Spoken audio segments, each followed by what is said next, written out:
William and Ellen Craft began the story of their daring escape from slavery by explaining the right to freedom.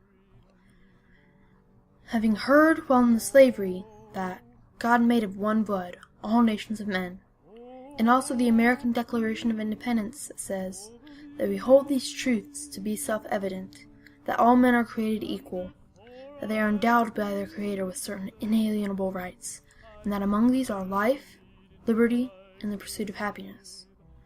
We could not understand by what right we were held as chattels. Therefore, we felt perfectly justified in undertaking the dangerous and exciting task of running 1,000 miles in order to obtain those rights which are so vividly set forth in the Declaration. William and Ellen Craft, running 1,000 miles for freedom. William and Ellen Craft were slaves in Macon, Georgia, in the 1840s. Ellen was a fair-skinned seamstress who was actually her master's daughter. William was a cabinet maker who was separated from his family when he was young. They were married in 1846. In Macon, they were urban slaves, which meant they did not work in the cotton fields. Not long after their marriage, Ellen's first baby died. William and Ellen realized that they couldn't raise a family because they had no rights. As slaves, they had no right to be married or to have children. They had no right to citizenship. They had no protections under the Bill of Rights. They didn't even have a right to their own lives. They decided to escape. William saved some money, and they made a plan. Ellen, who had very light skin, disguised herself as William's master so they could travel to Boston without being noticed. Her disguise consisted of large green glasses, a sling around her arm so she wouldn't have to write or register William at hotels or on trains or boats, a piece of clothing with a poultice in it around her chin so she didn't have to speak, for her voice might have given her away, and normal male clothing. Also, her hair was cut square at the shoulder.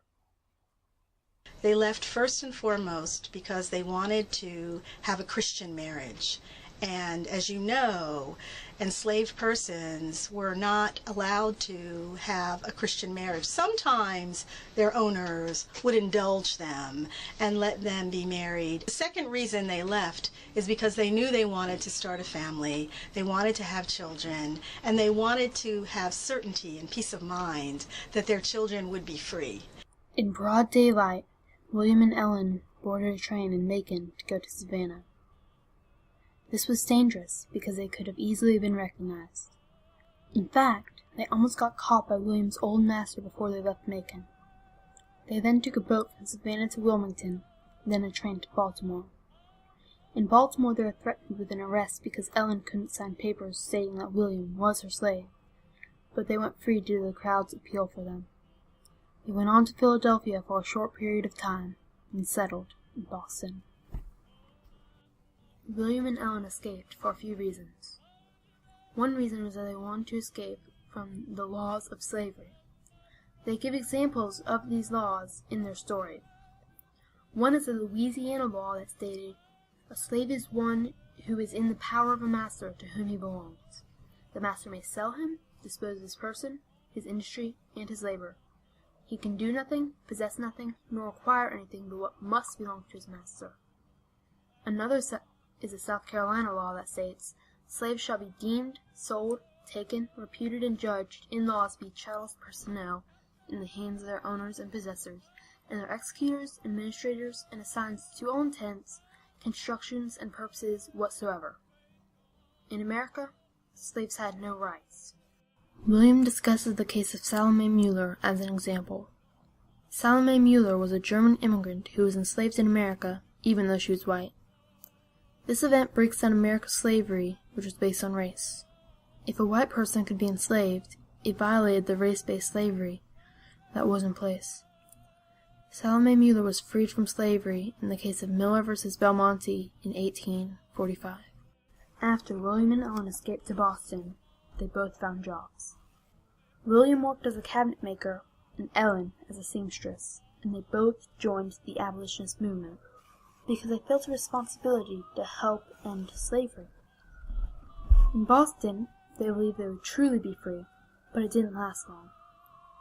After the Fugitive Slave Act of 1850 was passed, a vigilance committee was set up to protect the Crafts from bounty hunters from Macon by hiding them in Faneuil Hall. Even though they were guarded by fellow abolitionists, they still were not free. But in 1850, Congress passed a law called the Fugitive Slave Law, which empowered legal officials, police officers, sheriffs, and judges to support slaveholders in remanding or bringing back fugitives who had escaped to northern states like Massachusetts and Maine and New Hampshire, bringing them back to the South. William and Ellen Craft were national targets. Their owner, Robert Collins, wrote a public letter in the newspapers begging the president to put muscle behind the fugitive slave law and extract his property from Boston. William and Ellen left America because of the possibility of recapture. They went to England, where they hoped they would be safe. Once in Britain, they joined the abolitionists and worked with William Wells Brown to protest slavery in America. They also began to raise a family. They have 5 children: Charles Estlin Phillips, William Ivins, Brockham, Alfred, and Ellen. In Britain, they attended Ockham School. It was an agricultural school where they learned reading, writing, and practical crafts.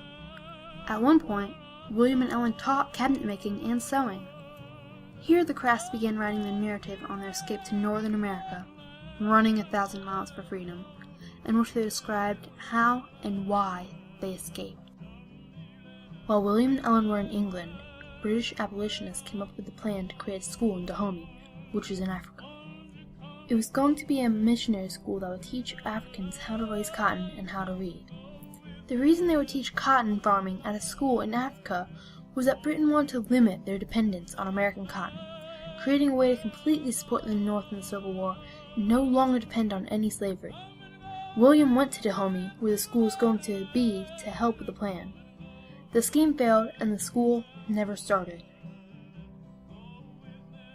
After the Civil War, the 13th Amendment was passed. Slavery was officially abolished, and the Crafts became citizens with the same rights as any other Americans. The Freedmen's Bureau was set up to help the former slaves move into normal life by teaching them to read and helping them find jobs. I think that they came back because they felt a deep sense of obligation to formerly enslaved persons. They knew that 4 million people of African descent had been enslaved. After emancipation, how could they prepare for freedom? Most of them were not literate. Many of them did not have skills that would enable them a degree of social mobility. William and Ellen Craft had always been activists. They spent so much of their spare time in freedom advocating for an end to slavery. I think they felt an obligation to go back to where they had once been enslaved. The Crafts decided to move back to Georgia because they felt a responsibility to help other former slaves. They started an uplift school at Hickory Hill, a plantation near Savannah. An uplift school is a school designed to help people, specifically freed slaves, to learn basic skills, similar to the school they attended in England and the school they planned in Africa.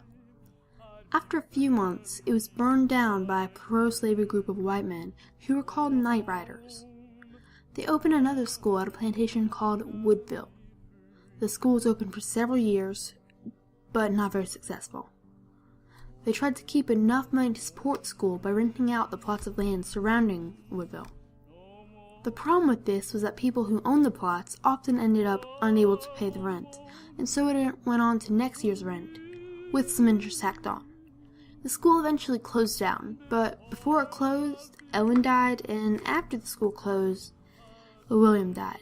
In the end, they found freedom. Slavery ended, and they were educated, and they raised a family. They became official citizens of the United States when African Americans gained the right of citizenship. But it wasn't quite a happy ending. The school at Woodville ended poorly. They were victims of discrimination, and while they followed their sense of responsibility, they never got complete rights. William and Ellen Craft ran thousands of miles over the course of their life, but they never found true freedom.